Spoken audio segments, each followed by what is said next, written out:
Salam, selamat hari Minggu. Biarlah berkat Tuhan menyertai kamu sekalian. Firman Tuhan untuk hari ini dari Markus 16 ayat 15 sampai 20 dengan tema beritakanlah Injil. Saudara, hari ini adalah hari perayaan kenaikan Tuhan Yesus Kristus. Tuhan Yesus kembali kepada Allah untuk tinggal bersama-sama di kerajaannya yang di sorga. Ada hal yang menarik yang dilakukan Yesus sebelum meninggalkan murid-muridnya dan juga para pengikutnya untuk pulang ke rumah Bapa. Yesus menjumpai para pengikutnya. Yesus ingin memastikan apakah mereka masih percaya padanya setelah mati dan bangkit.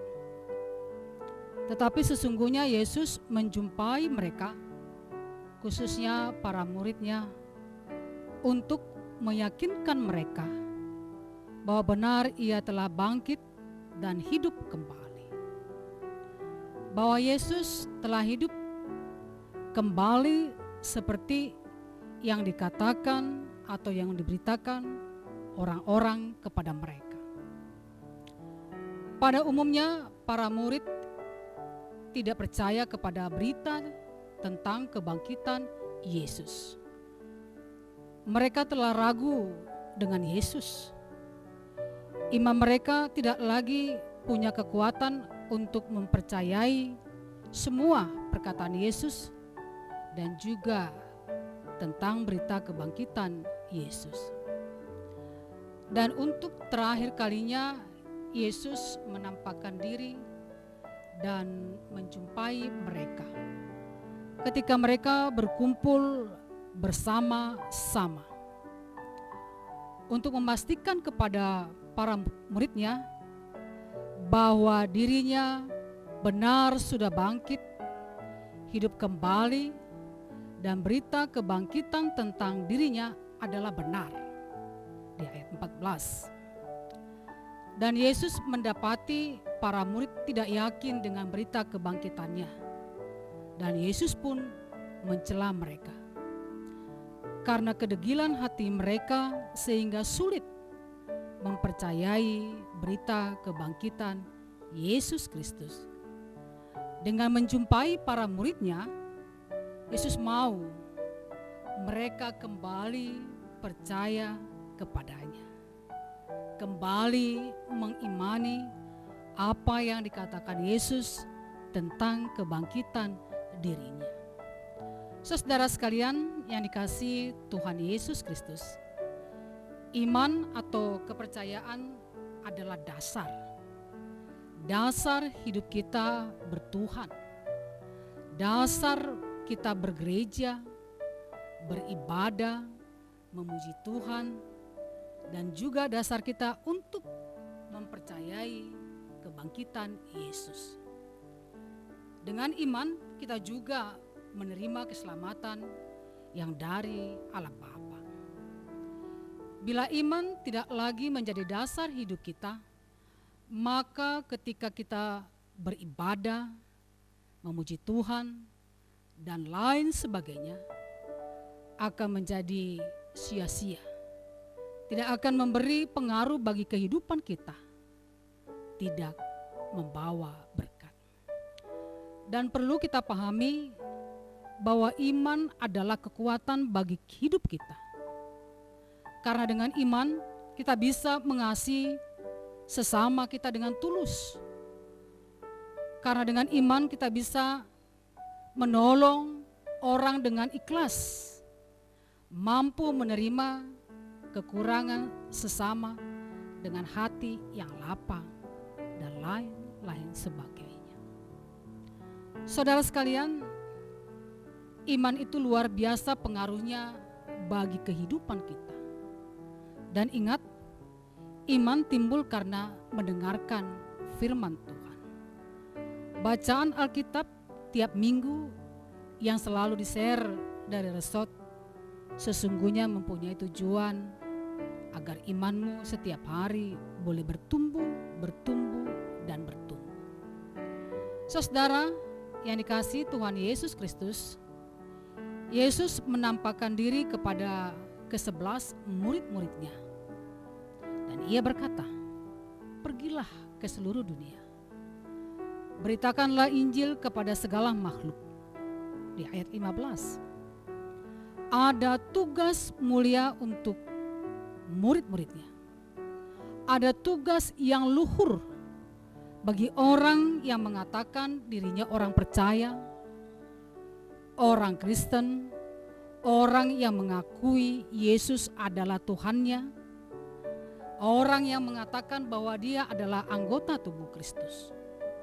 Dia harus pergi, harus maju, harus berbuat, harus bergerak, harus bertindak, memberitakan Injil, memberitakan berita sukacita.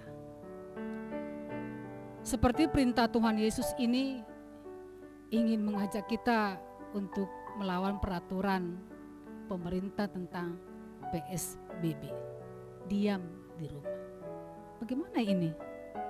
Sementara Yesus juga mengajarkan agar kita, para pengikutnya, patuh kepada pemerintah.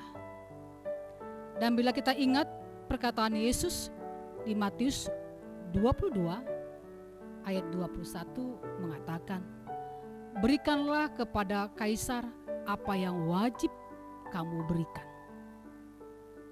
Kita diminta oleh Yesus untuk patuh kepada pemerintah. Dan bila kita perhatikan lagi, saat ini kita mengalami krisis. Dan banyak krisis-krisis yang kita alami karena wabah virus corona ini. Sulit mencari uang. Banyak yang mengalami PHK. Mau mencari sesuap nasi pun sulit. Untuk bertemu saudara pun sulit. Untuk mengunjungi teman di dalam hari raya ini pun tidak bisa. Bagaimana kita bisa memberitakan Injil di situasi ini? Sementara kita ini pengikut Yesus, anggota tubuh Kristus, orang yang bertuhan, orang Kristen yang mempunyai tugas untuk memberitakan Injil. Saudara yang dikasihi Tuhan Yesus Kristus, perhatikan dengan baik Markus 16 ayat 15 ini sampai ayat 20. Perhatikan dengan baik. Bahwa setiap yang percaya kepada Yesus akan selamat. Saya ulangi sekali lagi. Bahwa setiap orang yang percaya kepada Yesus akan selamat. Dan setiap yang percaya pada Yesus memiliki kuasa. Dan kuasa ini tidak bisa dibatasi.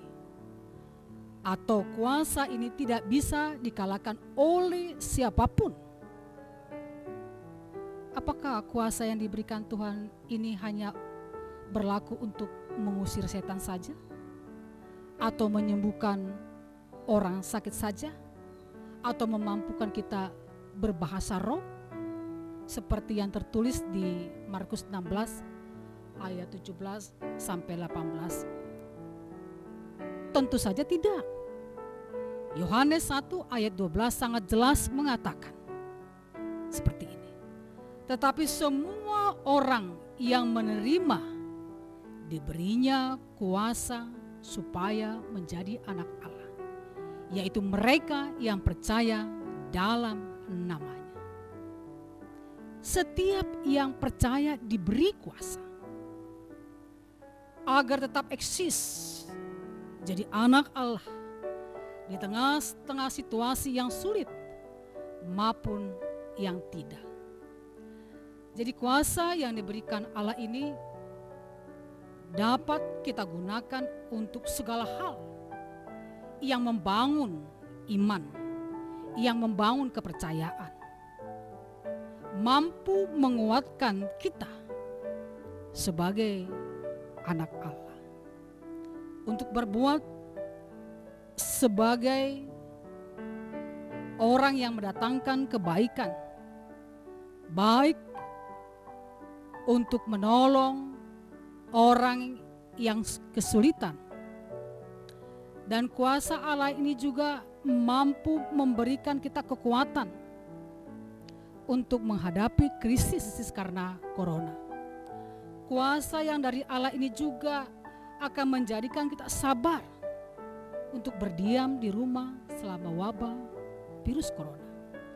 Kuasa yang dari Allah ini juga memampukan kita untuk beribadah, memuji Dia, meskipun ibadahnya dilakukan di rumah saja.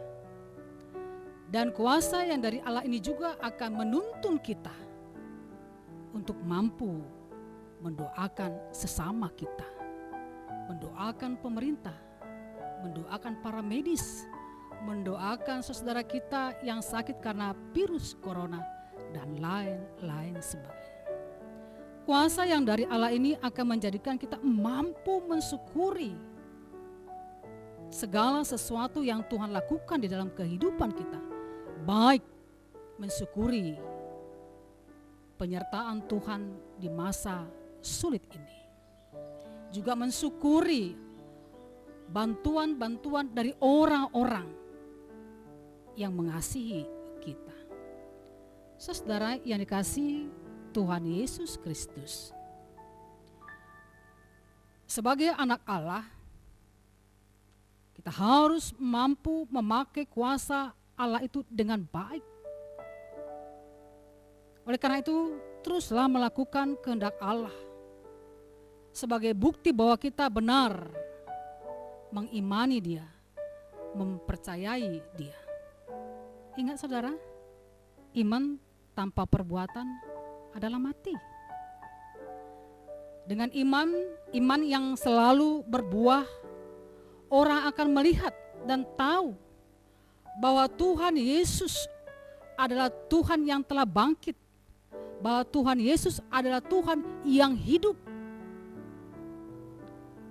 Satu hal lagi yang perlu kita pahami, saudara sekalian, bahwa iman adalah memampukan kita memberitakan Injil. Orang yang memberitakan firman adalah orang yang beriman. Dan perlu kita ingat saudara, sesungguhnya kita ini adalah surat Kristus yang bisa dibaca oleh setiap orang. Surat Kristus yang ditulis dengan Roh Allah, bukan dengan tinta. Oleh karena itu melalui kita, orang-orang akan membaca surat Kristus dalam diri kita, akan tahu apa saja yang diinginkan Tuhan melalui membaca surat yang tertulis di dalam diri kita, yaitu yang kita tunjukkan melalui perbuatan-perbuatan baik. Saudara, oleh karena itu kalau kita melakukan perbuatan baik, menjadikan diri kita ini surat Kristus, berarti kita telah memberitakan Injil, telah memberitakan berita sukacita yang dari Allah. Oleh karena itu, teruslah menjadi surat Kristus, surat yang memberitakan Injil. Amin. Salam sehat. Tuhan memberkati.